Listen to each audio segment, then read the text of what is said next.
स्वागत आहे तुमचा परत एका नवीन व्हिडिओमध्ये. आज आपण झालेलो नाशिकमध्ये पंचवटी या स्थानावरती एन्जॉय करायला घुमायला. आणि चला म्हणलं एक व्हिडिओ ब्लॉग बनवू आपण.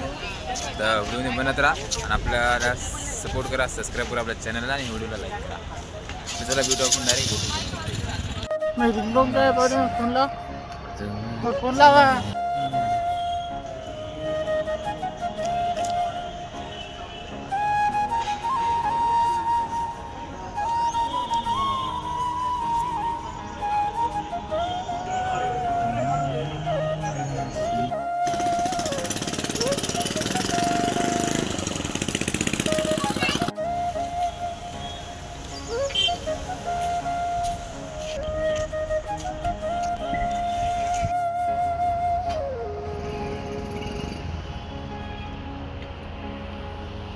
बाबा आज चालणे